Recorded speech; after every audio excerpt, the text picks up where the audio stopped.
nipple tape na gusto nyo, ha? Ang ginagamit ko po ito. Kasi ganyan po yung kulay nun doon. Kasi mas maputi po si Salit Susan kesa sa nakikita nyo ngayon.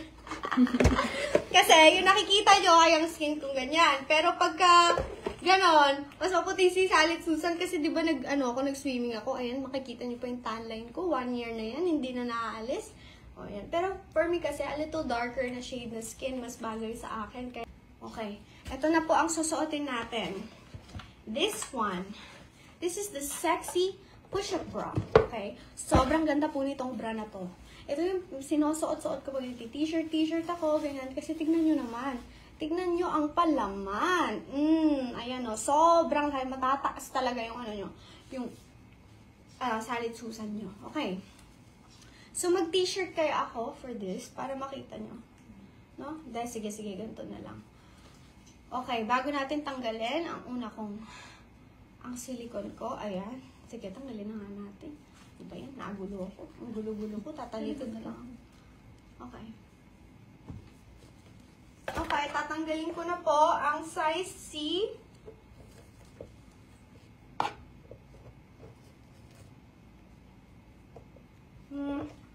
Teka lang, tinatanggalin ko. Hirap. Okay. Ayan. Kasi ang sticky po niya, kaya mahirap siyang tanggalin. Kasi ganoon talaga. Alam ka naman, nagtatatalon-talon kayo, tapos yung, yung silicone nyo malaglag, di ba? Nakakahiya. So, kailangan talaga sticky siya, pero very good. Okay lang siya sa skin nyo, don't worry. So, ang next na po natin na set is, pili na lang kayo ng set, ha? Okay. Here we go. This one is kasi magkano to, te? Isa for one piece? 998. 998 pesos po to. Saka lang. Ayan. Kitang-kita nyo siya yung sinusuot kong bra. Makikita nyo nga din to sa iba kong posts. Siya talaga yung sinusuot ko. Ayan. Size A po ito. Ayan. Suot-suot ko. Ayan. Makikita nyo. Ayan. Sexy push-up bra. Napakaganda. Kung ayaw nyo na parang naka-stick on, pwede din kayo magganito. Ayan siya. Oh, napakaganda niya. Oh.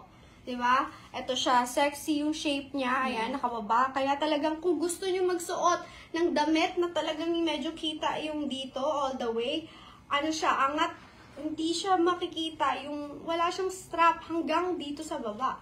Ayan, no? Wala siyang strap hanggang dito. Ay, strap, ano ba to? Wire. Wala siyang wire hanggang dito sa baba. So, ganyan yung itsura niya. Kahit na sobrang babaan nyo pa po yan, oh. Yung t-shirt nyo, sabihin nyo na sobrang baba. Ayan, oh. Kahit babaan nyo pa po yan ng ganyan. Ayan. Kita-kita na. Ate, peran pa ako ng Kasi, okay. So, next na po natin. Nakita nyo na po suot ko yung sexy bra. Okay? So, mapakita sa kanila mag-ipo-photoshoot ko na siya. Kaso nakakaya, medyo mahalay kasi shoot ng bra. So, ang na-shoot ko lang, ito. Ito lang yung na-shoot ko. Kasi, di ko kaya. Kasi ito corset bra to. So, para siyang top talaga na. Ganyan siya, oh. Alam mo, bagay ito sa mga sobrang malalaki yung boobs na nakababa na gano'n. Kasi talagang nakakaangat siya. Sa mga nag-try po nito, hindi lang to para sa maliliit na boobs. Para din po siya sa pagpapataas ng mga boobs na medyo nakababa. So, para sa mga damit, ganun. Okay, so, itatry natin. Magti-t-shirt ako.